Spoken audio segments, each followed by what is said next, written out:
గట్టిగా అధికారంలోకి రావడానికి అవకాశం ఉన్న కాంపిటీటర్ గా 2024 ఎన్నికలు నిరూపించినాయి. అధికారంలో ఉన్న కాంగ్రెస్ కి ఎన్ని పార్లమెంట్ సీట్లు వచ్చినాయో అధికారంలో లేనటువంటి భారతీయ జనతా పార్టీ కూడా ఎమ్మెల్యేలు 8 వస్తే ఎంపీలను కూడా 8 మందిని ఇచ్చి తెలంగాణ ప్రజలు మన పార్టీ పట్ల విశ్వాసం. అయితే పొరపాటు ఎక్కడ జరుగుతుంది, ఎక్కడ మనం సరిదిద్దుకోవాలనే విషయంలో దయచేసి బూత్ అధ్యక్షుల దగ్గర నుంచి మొదలుకుంటే అందరం కూడా ఆలోచన చేసుకుంటే నా వల్ల ఏం జరుగుతా ఉంది, నా వల్ల పార్టీకి లాభం జరుగుతుందా నష్టం జరుగుతుందా అని దయచేసి ఎక్కడ అక్కడే ఆలోచించుకోవాలి. అందరు చెప్తున్నారు మే 13 మా కోసం మీరు పనిచేసిండ్రు, మే 13 మేము గెలవాలని మీరు శతదా ప్రయత్నం చేసిండ్రు, మీ శక్తి ఎంతుంటే అంతకంటే ఎక్కువ ప్రయత్నం చేసి ఎంపీలను గెలిపించారు. ఇలా ఎంపీల బాధ్యత ఇటువైపు నుంచి అటువైపు షిఫ్ట్ అయింది. మా కోసం పనిచేసిన కార్యకర్తల్ని స్థానిక సంస్థల ఎన్నికలలో గౌరవ ప్రజాప్రతినిధులుగా గెలిపించుకోవడమే మా ముందున్నటువంటి మొదటి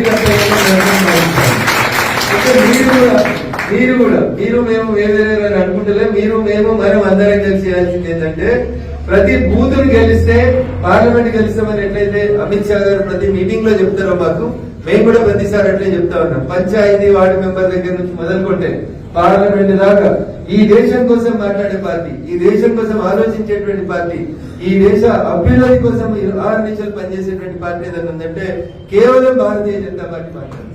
ఇందాక వస్తూ నేను కొద్దిగా ఆలస్యంగా రావడం జరిగింది మీ దగ్గరికి, ఎందుకంటే నాకు ఒక కింద ట్యాగ్ లైన్ వచ్చింది కదా మెదక్ ఎంపీ అని. ఊర్లోకి వెళ్ళి మా వాళ్ళందరూ వస్తుంటారు పాపం, వాళ్ళందరినీ డిస్పోజ్ చేయకుండా వచ్చిన వాళ్ళని నడువురు అని ఎల్లగొట్టలేక నేను వచ్చడానికి ఒక ఆలస్యం అయింది, మన్నించాలి ఆలస్యానికి. వచ్చి ఇందాక కారులో పేపర్ చదువుతుంటూ ఆయన అమెరికా పోయి మాట్లాడుతున్నాడు భారతదేశం గురించి. ఎవరైనా ఎవరు ఆయనకి ఏం తెలియదు. అమెరికాలో పక్కన ఎవరు కూర్చున్నారో అని చూసినా ఇప్పుడే పేపర్ వీడియో ఓపెన్ చేసి రింగ్ రోడ్ దిగినాక మీ దగ్గరకు వచ్చినప్పుడు అసలు వికారాబాద్ పోతున్నాం కదా ఏం మాట్లాడదాం, వికారాబాద్ మంచి చెడ్డలైంది, దేశం ఏముంది అనేది 2 నిమిషాలు చదవడానికి పేపర్ చదువుకుంటూ వచ్చిన. వస్తూ ఎవరో నాకు తెలిసిన ఒక రిపోర్టర్ మిత్రుడికి ఫోన్ చేసిన, ఏమున్నదన్న మా వికారాబాద్ లో అంతా వికారమే చేసిరు, ఈ జిల్లాలో ఈ పక్కే తీసుకుపోయి షాబాద్ కొంచెం ఆదాయం వచ్చే షాబాద్ అవతలు కలిపారు. 15 నిమిషాల ఆటోలో టమాటాలు తెచ్చి వికారాబాద్ అమ్ముకునే శంకర్పల్లిని తీసుకుపోయి కొంగల్ కళలో కలిపారు. ఒక ఆయన 1200 ఎకరాలు అమ్ముకున్నాడు, అన్నో పార్టీ తమ్ముడు పార్టీ. ఈ జిల్లాకు వచ్చి ఏం మాట్లాడతామన్నా మాట్లాడేదానికి ఏముంది, మా జిల్లాలో అన్ని అవస్థలు ఉన్నాయి ఏం చెప్పి ఒక విజయ కనిపించారు. పోయినసారి ఎప్పుడో ముఖ్యమంత్రి ఉన్నప్పుడు ఒక ఆయన వచ్చిందండి చంద్రశేఖర్ రావు ఆయన వచ్చి మస్తు మాట్లాడిండ మీ ఊరు గురించి. ఏం మాట్లాడిండు, అనంతగిరికి అవా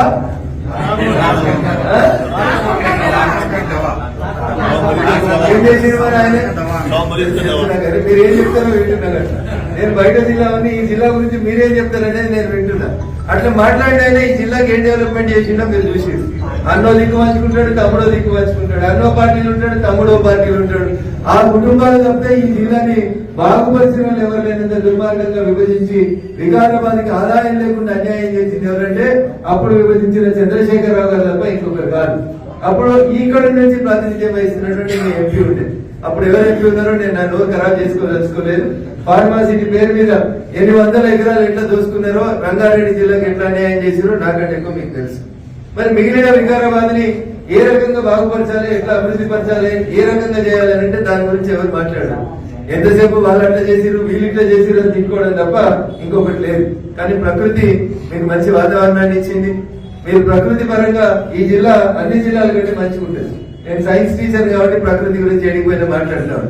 ఈ మధ్యన రఘునందన్ హైడ్రా గురించి మాట్లాడుతున్నాడు, రఘునందన్ కాంగ్రెస్ కి సపోర్ట్ చేస్తున్నాడు, రఘునందన్ రేవంత్ రెడ్డికి సపోర్ట్ చేస్తున్నాడు అని కొంతమంది ఈడాడ సన్నాయి నొక్కులు నొక్కుతారు. నేను ఎవరికి సపోర్ట్ చేయాల్సిన అవసరం లేదు. నేను ధర్మం దగ్గర నిలబడతా, దేశం దగ్గర నిలబడతా, మాట్లాడాల్సిన అవసరం లేదు. అనంతగిరి కొండల్ని ధ్వంసం చేసి ఆడ కూడా విల్లాలు కట్టి ఆడ కూడా చెరువులు నాలాలు కబ్జాలు కొండ మీదకి వచ్చే నీళ్ల గడ్డ చేయడం, నీళ్లు కడితే దాన్ని కూడా కొట్టుమని చెప్తారు.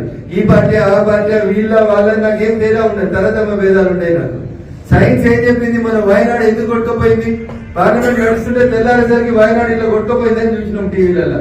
ఎందుకు కొట్టుకుపోయింది, ఇట్లా గుంటలకి గుంటలకి అడ్డంగా కింద నీళ్లు పోయే చోట గాలు వారే చోట అడ్డంగా ఎవరిని ఇష్టం ఉన్నట్టు వాడు కడితే ఏమైతుంది పంచభూతాలకి ఆపే శక్తి ఇంకా మనిషికి రాలేదు. వచ్చిందా పంచభూతాలు ఎవరు కూడా ఆపలేదు. ఒక్కసారి గాలి గట్టిగా వీస్తే ఏమైతుందో మీరు అందరు చూస్తారు. చాలా రేకుల చెట్లు ఎగిరిపోతే, పెద్ద పెద్ద వటవృక్షాలు కొట్టుకుపోతే, నీళ్లు గట్టిగా బయటకు వస్తే ఉత్తరాఖండ్ లో చూసినాం మనం, కేదార్నాథ్ దేవాలయం పోతే చూసినాం మనం. పెద్ద పెద్ద బిల్డింగ్లు ఇటువంటి బిల్డింగ్లు సెల్లార్లతో సహా ఊడ్చినాయి, నీళ్లు ఊడ్చినాయా ఊడలేదా. అందుకని సైన్స్ టీచర్ నేనేం చెప్తున్నా చెప్తున్నా అంటే ప్రకృతికి విరుద్ధంగా పనిచేసినోడు ఎవడైనా ఆ ప్రకృతి పంచభూతాలలో కలిసిపోయాడు తప్ప గొప్పగా ఎదగలేదు. దానికి ఎవరు అతీతం కాదు. ఎవరి గురించి చెప్పదలుచుకోలేదు, ఎవరి గురించి వ్యక్తిగతంగా మాట్లాడదలుచుకోలేదు. అందుకని దయచేసి మనం ఈ దేశం కోసం ధర్మం కోసం మాట్లాడుతుంటే రాహుల్ గాంధీ అమెరికాలో నిన్న మాట్లాడాడు భారతీయ జనతా పార్టీ గురించి, తెలుగు భాష గురించి కూడా మాట్లాడాడు రాహుల్ గాంధీ. తెలుగు గురించి కూడా రాహుల్ గాంధీ మాట్లాడి ఇంతకంటే అన్యాయం ఉండదు. ఎప్పుడు రాహుల్ గాంధీకి భాషల గురించి అవగాహన ఉంది. 75 ఏళ్ల స్వతంత్ర భారతదేశంలో 5.5 దశాబ్దాలు ఈ దేశాన్ని పాలించి భాషల మధ్యన, రాష్ట్రాల మధ్యన, ప్రాంతాల మధ్యన అసమానతను సృష్టించి ఈ దేశం అభివృద్ధి కాకుండా చేసిన పార్టీ ఏదైనా ఉందంటే అది కాంగ్రెస్ పార్టీ. మీ నాయన, మీ నాయనమ్మ, మీ తాత ముత్తాత తప్ప ఇంకొకటి కాదు. ఈయన పోయి ఏడసొత్తులు చెప్తుడు అమెరికాలో డల్లాస్ లో కూర్చొని తెలుగు భాష గొప్పతనం గురించి తెలుగు రానుడు మాట్లాడుతున్నారు. ఏం చెప్పాలంటే దాన్ని చూస్తే ఏమనిపిస్తుంది? రాసిచ్చినోడు ఎవడని పక్కన చూసిన, ఎందుకంటే ఆయనకి ఎట్లా రాదు కాబట్టి. ఆ పక్కన రాసినోడు ఉంటాడు ఎవడని చూస్తే శ్యామ్ పిట్రోడ్ అని ఒక ఆయన ఉంటాడు. ఎవరు శ్యామ్ పిట్రోడా? మొన్న ఎలక్షన్లప్పుడు మన దేశం గురించి, మన సంస్కృతి గురించి, మన పార్టీ గురించి నోటికి వచ్చినట్టు మాట్లాడితే హిందూ సమాజం నుంచి వ్యతిరేకత వస్తుందని టెంపరీగా సస్పెండ్ చేసి శ్యామ్ పిట్రోడ్ అని కాంగ్రెస్. మళ్ళీ ఇలా రాహుల్ గాంధీ పోయి డల్లాస్ లో కూర్చుంటే పక్క కుర్చీలు ఎవరు కూర్చున్నారంటే నిన్నటిదాకా ఈ దేశాన్ని ద్వేషించి, ఈ దేశ సంస్కృతిని ద్వేషించిన రాహుల్ గాంధీ పక్కన శ్యామ్ పిట్రోడ్ అంకులు కూర్చొని రాసిస్తే ఈ మన్మడు మాట్లాడుతా ఉన్నాడు, ముని మన్మడు మాట్లాడుతున్నాడు. తాతకి తెలియదు, మన్మనికి తెలియదు దేశం గురించి. శ్యామ్ పిట్రోడ్ ఈ దేశ సంస్కృతి సాంప్రదాయాన్ని గౌరవించాలనేటువంటి సంస్కారం లేనోడు రాసిస్తే ఈ దేశాన్ని 5.5 దశాబ్దాలు పాలించిన కుటుంబం పార్టీ వై మన దేశం గురించి, ఆర్ఎస్ఎస్ గురించి, బీజేపీ గురించి, నరేంద్ర మోడీ గారి గురించి ఈడ గల్లీలో మాట్లాడే చేతగానోడు, భారత్ జోడో యాత్రలో మాట్లాడలేకపోయినోడు ఎక్కడ మాట్లాడుతుందన్నా అమెరికాలో డల్లాస్ లో మాట్లాడుతున్నాడు. జగత్ అసంత ఎవడున్నాడు అని చూసిన అమెరికాలలో మీటింగ్లలో జార్జ్ సోరోస్ అని ఒకటి ఉన్నాడు, కొత్తగా దళారి, షేర్ మార్కెట్ లో బ్రోకర్ వాడు. యాక్చువల్ టెక్నికల్ గా మాట్లాడాలంటే వాడు ఇలా వ్యాపారవేత్త రూపం ఎత్తిడు. రూపం ఎత్తి దేశాలు, ప్రపంచంలో ఏ దేశమైతే సుభిక్షంగా ఉందో, ఏ దేశమైతే పచ్చ ఉందో ఆ దేశ ఆర్థిక వ్యవస్థని చిన్న భిన్నం చేసే ఒక దళారి జార్జ్ సోరోస్ అనేటువంటి కూడా మీటింగ్ లో ఉండి భారత ఆర్థిక వ్యవస్థ నాశనం చేసేందుకు అదేదో పేపర్ గురించి రోజు మాట్లాడుతుంటారు. ఏ పేపర్ అంటే హిండెన్బర్గ్ లో వార్త వచ్చింది. ఎట్లా వార్త వచ్చింది? హిండెన్బర్గ్ లో ఎవరు రాసిండు? ఈ జార్జ్ సోరోస్ అనేటువంటి షేర్ మార్కెట్ లో షేర్లు అమ్ముకునే ఒక బ్రోకర్ రాసిండు. ఏం రాసిండు? అదాని షేర్ల విలువ పెరిగింది, ఇంకెవరో షేర్ల విలువ తగ్గినాయి. నాకంటే ఆ జార్జ్ సోరోస్ కంటే ఆ షేర్లు కొనుక్కునే వాళ్ళు అమ్మేటోళ్ళు చాలా తెలుగు. వాళ్ళకి అదే ప్రపంచం. వాళ్ళకి మనకి రాజకీయం ఎట్లా ప్రపంచమో, మీడియా మిత్రులకు జర్నలిజం ఎట్లా ప్రపంచమో, షేర్ మార్కెట్ లో ఉండేటోళ్ళు వాళ్ళు 24 గంటలు మార్కెట్ లో ఉండే ఫ్లక్చువేషన్స్ ని అంచనా వేస్తారు. వాడు వార్త రాస్తాడు, ఈ దేశం అంతా ఎటో పోతుంది, ఈ దేశ ఆర్థిక వ్యవస్థ నాశనం అవుతుంది అని జార్జ్ సోరోస్ అనేటువంటి ఒక షేర్ బ్రోకర్ ఒక వార్త రాస్తే కాంగ్రెస్ పార్టీ, కాంగ్రెస్ ముఖ్యమంత్రులు ఆదానికి అమ్మేస్తారు దేశాన్ని అని చెప్పి వాళ్ళు ఇక్కడ ధర్నాలు చేస్తారు. అంటే సుభిక్షంగా ఉన్న భారతదేశం, నరేంద్రుడి నాయకత్వంలో పటిష్టంగా ఉన్న ఈ దేశ ఆర్థిక వ్యవస్థని ప్రపంచ దేశాలలో ఇంతింత ఒడ్డుడింత అయినట్టు ఈ దేశ ఆర్థిక వ్యవస్థను 5వ స్థానానికి తెచ్చి త్వరలోనే దాన్ని 3వ స్థానానికి తీసుకుపోయి ప్రపంచ అగ్ర దేశాలలో ఒక దేశంగా మన ఆర్థిక వ్యవస్థని పనిచేస్తుంటే పడిపడి పాలు మనం జమ చేస్తే జార్జి సరైన మూర్ఖుడు వచ్చి దాంట్లో చెప్తాడంత విషయం కలిగిపోతున్నట్టు విదేశీ పత్రికలు, విదేశీ సంస్కృతి, విదేశాల్లో ఉండి ఈ దేశాన్ని చిన్న చేయాలనే జార్జ్ సోరోస్, శ్యామ్ పిట్రోడా లాంటి మూర్ఖులు రాసించినటువంటి మాటల్ని ఈ రాహుల్ గాంధీ అనేటువంటి విదేశీ గడ్డ మీద మాట్లాడుతుంటూ దీన్ని ఖండించే శక్తి ఉన్న ఒకే ఒక కార్యకర్త, ఒకే ఒక కండువా ఏంటంటే అది కేవలం కాషాయం కండువా. దీనికోసం దీనికోసం గల్లీలలో తిరుగుతుంది. ఎందుకంటే నీకు టీవీ లేదు, ఛానల్ లేదు, పేపర్ లేదు, అందరూ చూసేందుకు మనోళ్ళే, గల్లీలు ఉన్న జర్నలిస్ట్ మిత్రులంతా మనోళ్ళే, రాసి పంపితే రాస్తే వేసేటోళ్ళు మాత్రం మనోళ్ళు గారు. అక్కడ రకరకాలైనటువంటి అవస్థలు వస్తా ఉన్నాయి. అందుకని భారతీయ జనతా పార్టీ బలం కార్యకర్తనే. కసీర్గాడు పంచాయతీ పెడితే మాట్లాడాల్సింది నువ్వే. జార్జ్ సోరోస్ ఎందుకు రాసిండు, హిండెన్బర్గ్ ఎందుకు పబ్లిష్ చేసింది, ఇవన్నీ మాట్లాడాల్సింది మీరే. ఆయన ఒక ఎంపీ, నేను ఒక ఎంపీ. నేను మీకు అందరికి ఒక మార్గదర్శనం ఇచ్చినారని అనుకుంటున్నా. నేను ఇప్పటికే మాట్లాడాలి. ఆయనకి హిండెన్బర్గ్ పేపర్ నచ్చింది, నాకు బంగ్లాదేశ్ కి ఒక ఆయన రాసిండు, ఇంకో పేపర్ నచ్చింది నాకు. ఏ పేపర్ అది? ఏ పేపరే చదవాలి మీరు అందరు బాగా. ఏ పేపరు? బ్లీడ్ గారి ఒక పేపర్ రాసింది. రాహుల్ గాంధీకి పెళ్ళయిందని అందరూ ఉన్నారు, లైవ్ పోతుంది, ఇజ్జత్ పోతుంది, అక్కడ లేకపోతే ఇంకా మంచిగా మాట్లాడారు. రాహుల్ గాంధీ ఒక ఆమెకు అభాషణ చేయించిందని, రాహుల్ గాంధీకి 16 ఏళ్ల బిడ్డ ఉందని, 18 ఏళ్ల కొడుకున్నాడని, వాళ్ళ పేర్లు ఫోటోలు, ఈసారి విదేశాలకు పోయినప్పుడు చేసిన మంచి పనులు, చిన్న చిన్న బట్టలు, పొదుపైన బట్టలతోటి ఈయన తిరిగిన తిరుగులన్నీ లీడ్ చేయడం పేపర్ వేసిందా? మరి ఇండియన్ వరకు నీకు కనబడేది రాహుల్ గాంధీ, నాకు లీడ్ కనబడేది. మరి దీనిలో వచ్చిన వార్త కూడా సమాధానం చెప్పాలా వద్దా? అరే చూసిన రోజు ఉండేదో పేపర్ తీసుకొని పోయి ఎవరికి చెప్పాలి? కొడుకు తప్పు చేస్తే ఎవరు చూడాలి? తల్లి పోయి ఇంకా తల్లి పక్కనే ఉంటున్నాడు కొడుకు, ఇల్లు ఖాళీ చేసినప్పటి నుంచి. అంటే పోయి వాళ్ళ తల్లికి ఉత్తరం ఇచ్చేసిన, అమ్మాయి నీ కొడుకు గురించి ఇంకా రంగురంగు ఫోటోలు వేసింది పేపరు, ఇది నీ కొడుకు చరిత్ర కాదు. ఈ దేశంలో ఎల్ఓపి లీడర్ ఆఫ్ అపోజిషన్, ఈ దేశంలో లీడర్ ఆఫ్ అపోజిషన్ ఇచ్చకపోతే ఒక ఎంపీ గారికి బాధ అవుతుంది. ఆ పేపర్ మీద కేసే ఉత్తరం ఇచ్చి వచ్చింది. మనం పక్క పార్టీ మనం అరే నా తోటి ఎంపీకి ఇచ్చేది మంది నాడిపోయినట్టుందని నేను చెప్తే వాళ్ళ అమ్మ మాట్లాడలే, ఏళ్ళ దాకా బొమ్మలు వేసుకున్నాయని మాట్లాడలేదు. కానీ వాళ్ళకి ఇండియన్ వర్క్ పేపర్ మంచిగా కనబడుతుందట. వీటన్నిటి మీద కసి కూడా చర్చ పెట్టాల్సింది ఎవరు పెట్టాలి? మీరే పెట్టాలి. టీవీ ఛానల్ పెట్టలేదు, పేపర్ రాయలేరు వాళ్ళు. కాబట్టి మీరు కూడా ఆ బ్లిడ్స్ పేపర్ ని గూగుల్ కి డౌన్లోడ్ చేసి రాహుల్ గాంధీ బొమ్మలు మంచిగా ఉన్నాయి, మరి శ్రీమతి గారి ఫోటోలు మంచిగా ఉన్నాయి, ఊరు పట్టి మంచిగా ఉన్నాయి. పెళ్లి చేసుకున్న పెళ్ళాన్ని ఇంటికి పెట్టుకోవడానికి ధైర్యం లేని మన గురించి మాట్లాడతాడు, మన సంస్కృతి సాంప్రదాయాల గురించి మాట్లాడతాడు. 150 కోట్ల ఈ దేశంలో ఉన్న ప్రజలలో ఒక్కరు కూడా ఆయన పనికిరారు పెళ్లికి. ఆ పెళ్లి కూడా పక్క దేశంలోనే చేసుకోవాలా? ఆయన ఒక న్యాయవాది సుబ్రహ్మణ్య స్వామి గారు ఒక పిటిషన్ వేసి, ఈయన అమెరికా ఇంగ్లాండ్ లో కంపెనీ నడిపిండని, ఆ కంపెనీకి డైరెక్టర్ ఉన్నాడని, ఆ కంపెనీ తరఫున ఇంగ్లాండ్ లో 4 సంవత్సరాలు ఇన్కమ్ ట్యాక్స్ రిటర్న్ సబ్మిట్ చేసిండని, రిటర్న్ సబ్మిట్ చేసినప్పుడు ఆయన నేను భారతీయులు రాయలేదు, ఆయన నేను ఆంగ్లేయులలో రాసిందని అఫిడవిట్ వేసి సుబ్రహ్మణ్య స్వామి కోర్టులకు వేసేసి ఇన్ని లస్కులు పెట్టి గురు వింత గింజ నలుపు తెలుసుకోవాలన్నట్టు రాహుల్ గాంధీ డల్లాస్ లో తెలుగు భాష గురించి, భారతదేశ సంస్కృతి సాంప్రదాయాల గురించి, నరేంద్ర మోడీ గురించి మాట్లాడితే ఎవరికి సమాధానం చెప్పాలి? ఎవరు చెప్పాలి? అది ప్రతి కార్యకర్త ప్రతి గల్లీలో ప్రతి చౌరస్తాలో చెప్పాల్సినటువంటి బాధ్యత ఉంది. అగో దానికోసమే భారతీయ జనతా పార్టీ సభ్యత్వ నమోదు కార్యక్రమం లోపల మీరందరూ కూడా క్రియాశీలకంగా పాల్పంచుకోవాలని చెప్పి నేను మీకు సవినయంగా అప్పీల్ చేస్తా ఉంటాను.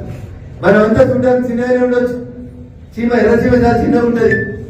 చిన్నప్పుడు వేమన మధ్యాహ్నం సుమతి జరగాలి చదువుకుంటే చెప్పారు, అందులో చలి చీమలు ఎంత ఉంటాయి కదా, చాలా చిన్నగా ఉంటాయి. మనం రేవంత్ రెడ్డి అంత పెద్దగా లేకపోవచ్చు, మీ గడ్డ ప్రసాద్ సార్ లేక ఎంతో ముందు ఎస్కార్ట్ లేకపోవచ్చు, కానీ మన నోరిప్పి మాట్లాడితే బరాబర్ ఉన్నది ఉన్నట్టు మాట్లాడగలుగుతాం. ఆ బలం ఉన్నదా లేదా? మాట్లాడగలుగుతాం కదా. జనానికి చెప్పండి, తినగా తినగా వేప. మరి రోజు చెప్తే కాంగ్రెస్ చరిత్ర జనానికి తెలవాలా వద్దా? చెప్పాలా వద్దా? ఈ లెక్క చెప్పాలి. ఎవరు చెప్పాలి? మనమే చెప్పాలంటే మనకి ఏముండాలి? మంద బలం ఉండాలి. చలి సీమ లేక మనం మంద ఎక్కడ ఉండాలంటే, ఒక చీమ పోతుందంటే లైన్ లో పోతుండాలి. మనం చీమ లెక్క క్రమశిక్షణ ఉండాలి. కార్యకర్త చీమలు అయితే క్రమశిక్షణతో పోతాయి. చూసిరా ఎప్పుడైనా తోజకి పోతాయా? మనం మోటార్ సైకిల్ నడుపుతాం, ఎట్లా నడుపుతాం? ఇటు ఇంటాం ఇటు ఇంటాం, ఈ డివైడర్ వస్తే మనకి కింది దాగుస్తాం. మనలాగా పోదు చీమ పోతుందా? ప్రతి కార్యకర్త కూడా క్రమశిక్షణకి మారిపోయారంటే చీమను చూసి క్రమశిక్షణ నేర్చుకోవాలి. మనం అంత గొప్పగా ఎదుగుతున్నటువంటి పార్టీ భారతీయ జనతా పార్టీ. ఉత్తరయ్య మనం ప్రపంచంలో నెంబర్ 1 స్థానానికి పోయినామా?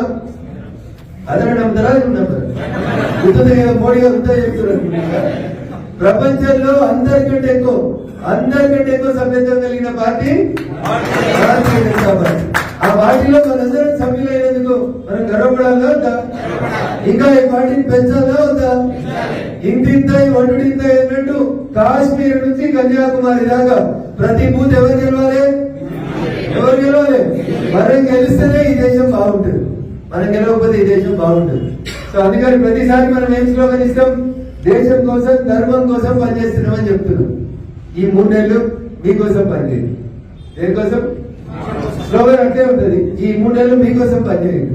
రేపు మీరు వార్డు మెంబర్ గెలవాలి, సర్పంచ్ గెలవాలి, ఎంపీడీసీ గెలవాలి, మున్సిపల్ కౌన్సిలర్ గెలవాలి, పిఎస్సిఎస్ చైర్మన్ గెలవాలి, పిఎస్సిఎస్ డైరెక్టర్ గెలవాలి, ఎడికెళ్తాయి కొత్తగా మీ చేయలే ఎంపీ గారు కొత్తగా పక్క పార్టీలో తీసుకొచ్చి అందరినీ ప్రొడ్యూస్ చేస్తారా? చేయలేడు కదా.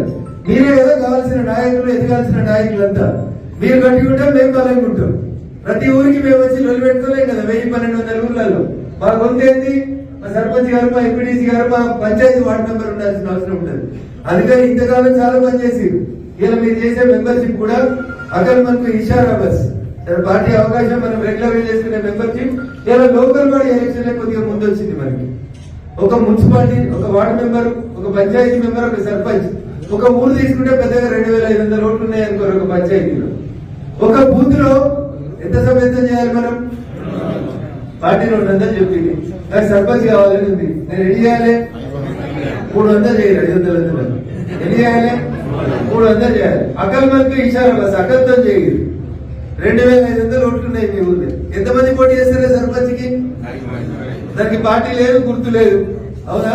అయినా ఒక ఆయన కాంగ్రెస్, ఒక ఆయన బీజేపీ, ఒక ఆయన బీఆర్ఎస్, ఒక ఆయన టీఆర్ఎస్, ఒక ఆయన లెఫ్ట్, ఒక ఆయన రైట్, ఒక ఆయన ఎంఐఎం. ఎంత లేదని ఒక 4-5 అయితే సర్పంచ్ కి పోటీ చేస్తారు. ఏరా చేస్తారు కదా, 5 చేస్తారు. 2500 ఓట్లు ఉన్నాయి మీ ఊళ్ళో. ఎన్ని రావాలి నీకు? 800 వస్తే చాలా ఎక్కువ గెలుపుతావు. ఎంత అంటే మంచి మెజారిటీతో గెలుస్తారు. 800 వస్తే 800 కావాలంటే నేనేం చెప్తున్నా నీకు? 300 మందిని సభ్యులు చేయమంటున్నా. ఎంతమంది? 300. కష్టమా? కష్టమా? మస్తు కష్టం. అనుకుంటున్నా 300 మందిని మాట్లాడాలంటే మనం పక్కింటితో మాట్లాడాలి కదా. నేను సభ్యత్వం చేయమని అడగమన్నాడు. మనం అడుగుతావా? ఎన్నడన్నా అడుగుతారా? అడగదు. అడగాలంటే అలకగా అవుతుంది. మరి మా ఇంట్లో ఎన్ని ఓట్లు ఉంటాయి? తక్కువ తక్కువ అంటే 2 ఉంటాయి, ఎక్కువ అంటే 4 ఓట్లు ఉంటాయి. ఎంత చిన్న కుటుంబం అయినా 4 ఓట్లు ఉంటాయి. మా ఇంట్లో 4 అయినాయి. ఈ పక్కన ఒక 5 ఇల్లు వరుస పెట్టు. ఎన్నైతే? 5 4 20 ఓట్లు అయినాయి. ఈ పక్కన ఒక 4-5 ఇల్లు లెక్క పెట్టు. ఎన్నైతే? 20 40 అయినాయి. మీ ఇంటికి ఈ పక్క ఆ పక్క ఎవరు ఉంటారు జనరల్ గా? అయితే మీ పెద్దనాయనో, మీ చిన్నాయనో, ఇంకా ఊరు భాషలో చెప్పాలంటే పాలోడో పగోడో ఉంటాడు పక్కన. ఇంకా కాకపోతే కులపోడు ఉంటాడు. మీ ఇల్లు చిన్నది, మీకు ఎవరు లేరనుకుంటే మీ కులపోలే ఎక్కువ మంది ఉంటారు. ఈయన నువ్వు 10 ఇళ్లకు వేస్తే 10 4 40 50 ఓట్లు అయిపోయాయి. ఈయన నీ గలీలో దోస్తు, క్లాస్మేట్, చిన్నప్పటి నుంచి నీతో చదువుకున్నాడు, పొద్దుకి చంద్రశేఖర్ అయితే కూర్చునేటోడు ఎవరు ఉంటాడు? నీకు దోస్తు ఉండదు కదా? ఉన్నారా? క్లాస్మేట్ ఎవరో ఒకరు ఉంటారా? ఉంటారా? వాళ్ళు కూడా మెంబర్షిప్ చేయించుకోవాలి కదా. చేసి వినాయక చవితి వస్తే వినాయక చవితి శుభాకాంక్షలు చెప్పు. బతుకమ్మ అంటే అక్క మంచుకున్నావా, బతుకమ్మ వేసినవా అని అడుగు. ఏ పని లేకుండా ఉత్తర పలకరి ప్రేమగా మనుషులు గెలిచేందుకు ప్రయత్నం చేయండి. ఉత్తర గెలవచ్చు. మెదక్ మీరు అందరూ చూసిరు. నేను చాలా పక్కపరచడానికి, కాకపోతే నోరు ఉన్నదని పార్టీ అన్ని ఉల్లపట్టి పంపిస్తుంటారు. పోయి టీఆర్ సెంటర్లో 4 తయారు చేసినప్పుడు బిడ్డ రేపు నీకేమైనా అయితే మళ్ళీ అలానే పొరలన్నా ముందుకొద్దారని చెప్పడానికి పంపిస్తుంటారు. మెదక్ లో నీకు అందరికి తెలుసు, మెదక్ గెలవదని అందరూ అనుకున్నారు. తెలుస్తుంది అనుకున్నారు. కొద్దిమంది నాతో పాటు కలిసి పనిచేసిన వాళ్ళు, నా మొండితనం తెలిసిన వాళ్ళు ఎవరని అనుకుంటారు. మా జర్నలిస్ట్ మిత్రులు, టీవీ ఛానళ్లు, సర్వే ఏజెన్సీలు, free survey, post survey, voting అయినాక సర్వే, అన్ని సర్వేలు ఏం చెప్పినంటే ఒక్కటి గెలుస్తుంది టీఆర్ఎస్. ఎన్ని గెలుస్తుంది? ఎన్ని? ఒక్కటి గెలుస్తుంది. ఏడ గెలుస్తుంది?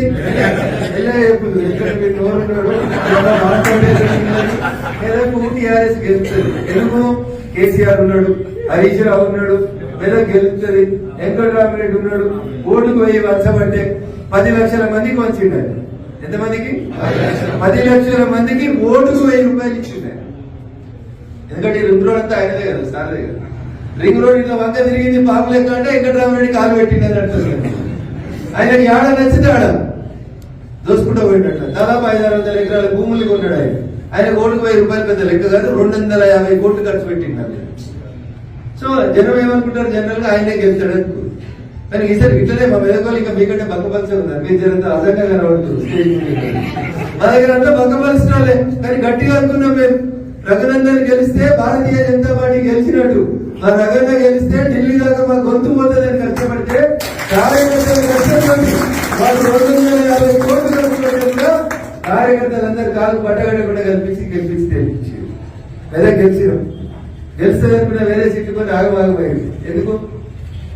కార్యకర్తలలో కొంచెం కమ్యూనికేషన్ గ్యాప్ వచ్చింది. అందుకని నేను మీకు ఏం చెప్తున్నా అంటే, మీ క్లాస్మేట్స్, మీ ఫ్రెండ్స్, చిన్నప్పటి నుంచి మీతో తిరిగిన వాళ్ళు, వాళ్ళని మీరు కరెక్ట్ ఒక 10 మందిని ఎన్నుకోండి. మనిషికి ఒక 10 మంది చొప్పున ముందు టీం తయారు కాదు. 10 ఇంటూ 10 100 అవుతారు. 100 మంది మనిషికి 4 కోట్లు వేస్తే 400 వస్తాయి. ఓకేనా? ఇంకా నువ్వు కష్టపడాల్సింది ఇంకో 400 కష్టపడాలి. అందుకని గెలవాలంటే ఒక ప్లానింగ్ చేయండి. దానికి పార్టీ నీకు ఇచ్చిన అవకాశం మెంబర్షిప్ తర్వాత మీ అదృష్టం అన్ని పండుగలే ఉన్నాయి. ఈ నెలలో వినాయక చవితి చెప్పురి, వచ్చేసారి 15 రోజులు పోయిన తర్వాత బతుకమ్మ చెప్పురి, తర్వాత 2 రోజులు దసరా చెప్పురి, ఆ తర్వాత 10 రోజులు దీపావళి చెప్పురి, ఆ తర్వాత ఎలక్షన్లోకి వస్తారు కాబట్టి ఎలక్షన్ పండుగ చెప్పురి. సో సిస్టమేటిక్ గా మీరు ప్లాన్ చేసుకుంటూ వస్తే అంటే నా దగ్గర 100 కోట్లు లేవు, మా ఊరు సర్పంచ్ 10 లక్షలు పెడతాడు, భయపడేకూరి డబ్బుల కోసం. డబ్బులతో గెలవాలంటే అంబానీలు, ఆదానీలు, రిలయన్స్ వాళ్ళు, టాటాలు, బిర్లాలు వాళ్ళే ఈ దేశానికి ప్రధానమంత్రి కావాలి. రైల్వే ప్లాట్ఫామ్ మీద ఛాయ ముక్కులోడు ఈ దేశానికి ప్రధానమంత్రి కాదు. ప్రధానమంత్రి ఎవరైతే టాటాలు, బిర్లాలు, అంబానీలు, ఆదానీలు కాలే. నీలాంటి సామాన్య కార్యకర్త రైల్వే ప్లాట్ఫామ్ మీద ఛాయ ముక్కున్నాయి. ఎట్లా అయిండు? సెల్ఫ్ కాన్ఫిడెన్స్ తోటి అయిండు. ఈ దేశానికి ప్రధానమంత్రి కావాలనేటువంటి ఒక లక్ష్యాన్ని పెట్టుకొని ముందుకు పోయింది కాబట్టి అయింది. అయితేనంటావా నేను చెప్తానంటావా జీతంలో గెలవు. ఇక మనసులో డౌట్ ఉందనుకో నువ్వు పొరపాటులో కూడా గెలవు. అదేదో సినిమాలో చూస్తాం మనం పోకిరి అనుకుంటాం. చిన్నపిల్లలు గిద్దరే ఉంటారు, అందరు శక్తి కట్టుకుంటారు. అందులో ఒకటి నాలుగు ధైర్యం ఉన్నాడంటే నేను రాత్రి శ్మశానానికి పోయి ఏం చెప్పంటే అది చెప్తా అంటాడు. 3 పిల్లలు 4 పిల్లలు శక్తి కట్టుకుంటాడు. వాడు పోయి సమాజం మీద పెడితే తీసుకురమ్మంటే పోతాడు పాపం ధైర్యంగా పోతాడు. పోయి తీసినాక వెనకాల షర్టు కొమ్మకు ఆ పిల్లగారు అంగి కట్టుకుంటాడు. ఆ పిల్లగానికి దయ్యం దొరకబడిందని మనసులో అనిపిస్తుంది. ఏమైంది? గుడ్ అయిపోయింది. సో ఇంకా మీకు సెల్ఫ్ కాన్ఫిడెన్స్ లేదనుకో ఇక మీరు ఏం సాధించలేరు. నేను మాత్రమే గెలుస్తా అని చెప్పాలి. నా మంగళ చంద్రశేఖర్ రావా, హరీష్ రావా, మహేందర్ రెడ్డి లేకపోతే రంజిత్ రెడ్డి ఎవడైతే నాకేంటన్నా వారికి అవే 2 కాళ్ళనే నాకు అవే 2 చేతులు అంతేనా? నేను మాత్రమే గెలుస్తా అనుకుంటే నువ్వు ఊళ్ళో సర్పంచ్ అవుతావు, ఎంపీటీస్ అవుతావు, వికారాబాద్ ఎమ్మెల్యే కూడా భారతీయ జనతా పార్టీ. కావాల్సింది సంకల్పం కావాలి. నేను దుబ్బాక బై ఎలక్షన్స్ అప్పుడు చెప్పిన పైసలు కాదు. బై ఎలక్షన్ లో కూడా నేను చెప్పిన దుబ్బాక ఎవరు గెలుస్తారంటే నేనే గెలుస్తా అని చెప్పిన.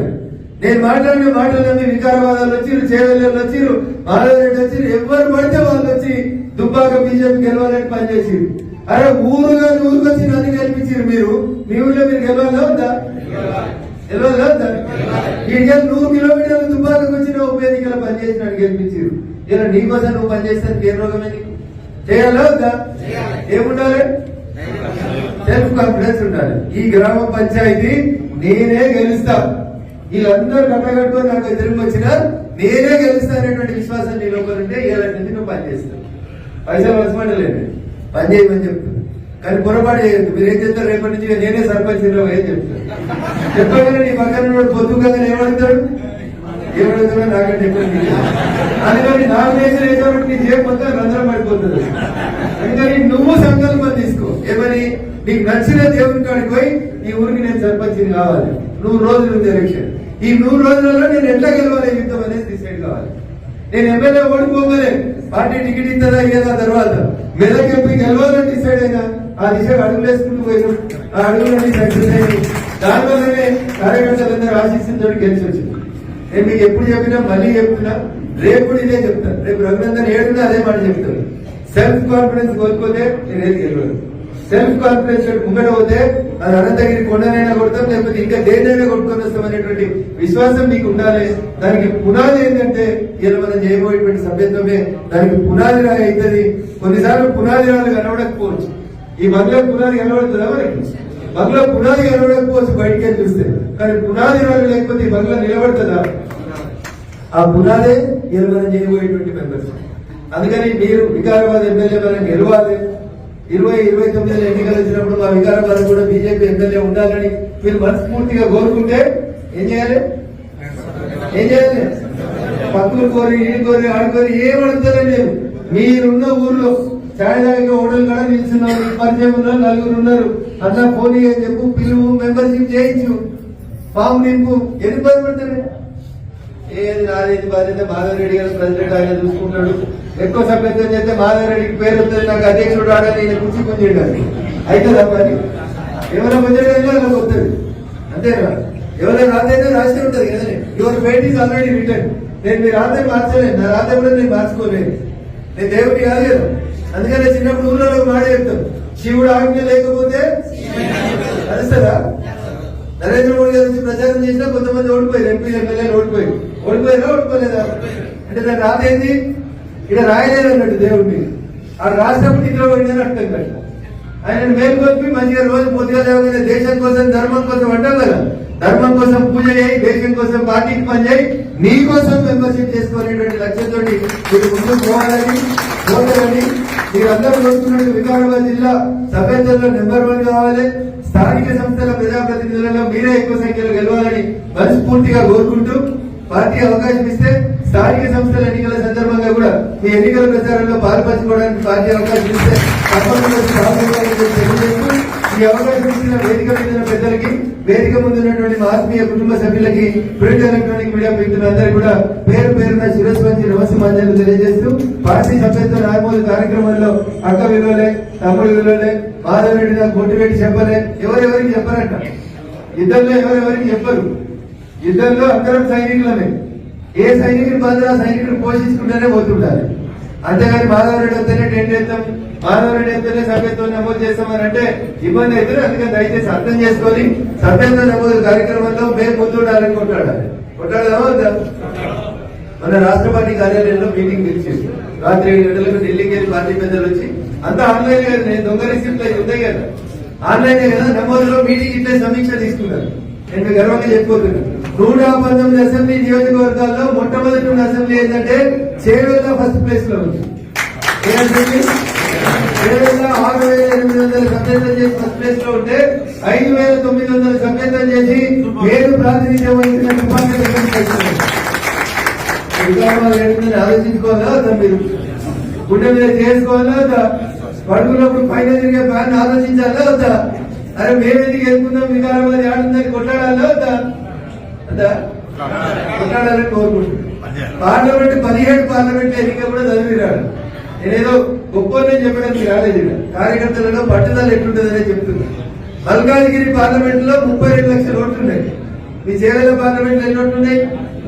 29 లక్షల ఓట్లున్నాయి. మా దుబాకలో మా మెదక్ పార్లమెంట్ లో 18.5 లక్షల ఓట్లున్నాయి. అంటే మేము ఎంత చేసినా చేవెళ్ళ దాటలేదు, ఎంత చేసినా మల్కాజ్గిరిని దాటలేదు.